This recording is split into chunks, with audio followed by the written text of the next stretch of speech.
From MTN News, you're watching Montana This Morning. I'm Mike Dennison in Helena. Republicans at the legislature are making a play to have more influence over the makeup of Montana's judiciary. And Governor Greg Gianforte says the statewide mask mandate will go away. Coming up, we'll tell you when and explain why he's doing that. Well, 6:30 for you on your Thursday. You're watching Montana This Morning, and if you haven't been outside yet, you're in for an awakening, or maybe you just shouldn't go, right, Matt? Don't do it. Don't do it, yeah, why not? It is cold. If you're going to spend any time outdoors, you need to be prepared, whether it's snacks in your car, charger, definitely dressing appropriately. It is dangerous out there this morning. Temperatures below zero, wind chill values 20 to 30 below in some cases, and we have had some light snow. So area roadways, we're talking I-90, especially on the area passes, dealing with some snow, more snow developing as we head into the evening. Temperatures are going to stay below zero, and that means wind chills are going to be 20 to 30 below throughout the day. Again, you can see that snow and ice on the area roadways there in the mining city. It looks like we're going to be dealing with that for a couple more days. We'll talk about when this is all going to end and what to expect through the weekend coming up in just a few minutes. All right, thanks, Matt. As you know, Republicans in Montana now control the governor's office and majorities at the legislature. And as MTN's Mike Dennison reports, they're also pushing bills this session to give the GOP and conservatives more influence over choosing the judiciary in Montana. If a state district or Supreme Court seat becomes vacant in Montana, the governor fills it by appointment, but must choose from a list of nominees vetted by an independent commission. Republican Governor Greg Gianforte is behind a bill to eliminate that commission and allow Gianforte to appoint whoever he wants. Lieutenant Governor Kristen Juras, speaking in favor of the bill, told a Senate committee this week what type of judges Gianforte would seek. Governor Gianforte is committed to bringing to the bench a diversity of legal background and subject matter expertise, including judges familiar with the legal issues faced by our farmers, ranchers, loggers, miners, entrepreneurs, and business owners.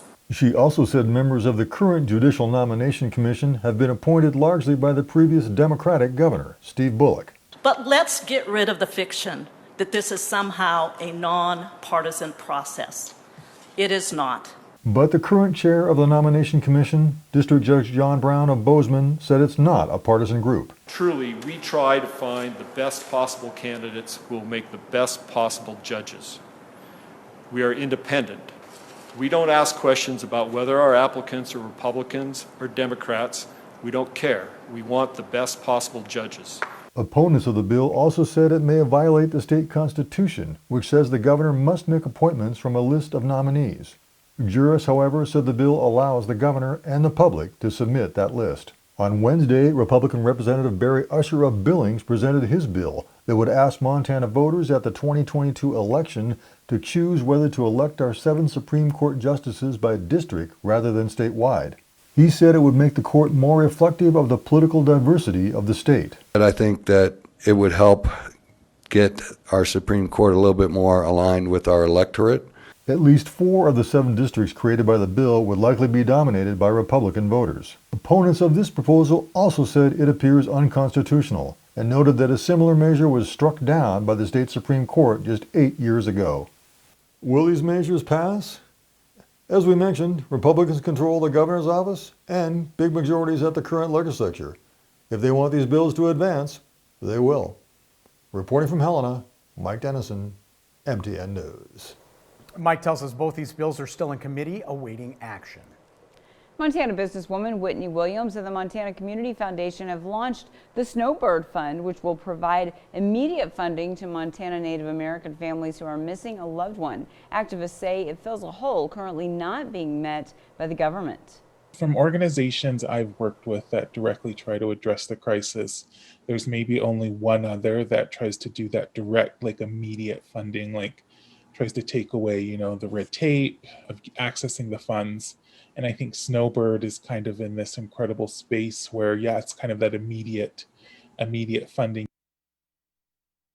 to use the funding from the grants for a wide variety of expenses, including gas money and meals for searchers, purchasing tools like aerial drones, and holding vigils. Williams was inspired to create the fund while running for governor after hearing numerous stories of families having to conduct their own searches because law enforcement had not been acting. And what we realized was that across the state, the needs were very similar. People just needed a little bit of support financially because, you know, here we have communities, many of whom are already in poverty or extreme poverty, having to foot the bill for these searches. Now, Williams recognizes that the fund will not solve the missing and murdered Indigenous people plight in the state, but she says she hopes people will see it as a community issue for all Montanans that can be made better by neighbors helping neighbors. In other headlines this morning, Montana Governor Greg Gianforte is lifting Montana's statewide mask mandate. That's effective tomorrow. He made the announcement after signing Senate Bill 65. That's a measure that limits when businesses, healthcare providers, and other organizations can be sued over COVID-19 related damages. Governor said local jurisdictions will be able to continue mask mandates. As I've said, we will continue to provide incentives to protect the health and safety of Montanans, and we will emphasize personal responsibility over mandates. Governor said he waited to lift the mandate until more vulnerable Montanans had received COVID vaccines. He also pointed to the continued drop in active COVID cases across the state. Well, more than 1 million COVID-19 tests have been given in Montana. As of yesterday, active COVID cases in the state have fallen just below the 3,000 mark. The last time we saw that number was September 26th. But there are 5 additional deaths reported in Cascade County. On Tuesday, the Montana Department of Corrections immunized 110 Montana State prison inmates who were eligible in Phase 1B. And Montana State University continues the fight against COVID-19. We first reported the university was approved to become a vaccine distributor in mid-December, and MSU has vaccinated nearly 1,000 people since then. This past Saturday, MSU vaccinated more than 800 people affiliated with the university who meet the Phase 1B qualifications. MSU says it plans on doing more as long as doses are available. Frankly, we just don't know when we're going to get more of it. We're part of the same community, the same planning process as everybody else, coordinated under the county health departments. So MSU is not sure when we're going to see more doses of the vaccine. And when we do, we'll be right there along with our partners at the county and the state. Now, currently, the university is following along with the state's vaccination distribution phases and offering doses to students and staff who fit those qualifications. Well, temperatures are below zero and many people will be staying inside to keep warm. Yeah, but what about those without homes? MTN's Caitlin Aguilis looks into the temporary help offered to those in Butte without a place to go. With below zero temperatures moving in, those without homes are looking for a place to stay to keep warm. That's where the Low Barrier Shelter comes in. At the Butte Rescue Mission Center of Hope, rooms are available for those who have nowhere to go. We have 17 beds in this facility, and half are men and half are women. So 17 people can be here. If our beds are full, we can allow 2 people per table to rest their heads at night if we don't have any beds available. The Butte Silver Bow Police do help bring people to the shelter with nowhere to go, but if the shelter doesn't have enough room or won't let them in due to prior issues, the detention center will. We bring them into our detention center and put them in there for safekeeping, basically, and then they will get out the next day after we give them a good meal and clean them up.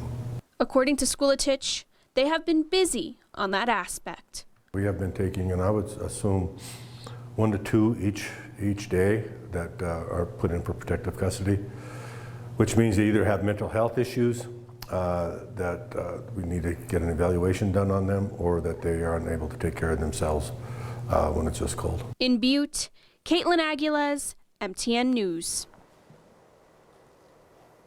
My heart just breaks. Right? Yeah. Well, coming up here on Montana this morning, the government PPP program is designed to keep people on the job during the pandemic. One Florida man had a different idea. What he did with his company's PPP money is coming up. But first, let's check in with Gail King. Good morning to you. Ahead on CBS This Morning, there's striking new video. It shows just how close to danger that lawmakers were during the assault on the Capitol. Democratic Senator Amy Klobuchar joins us with her reaction to this new evidence in former President Trump's impeachment trial. It is very, very disturbing. Also, 1 million doses of COVID vaccine are on their way to retail pharmacies across the country. We're going to discuss the new CDC guidelines to improve protection from the coronavirus.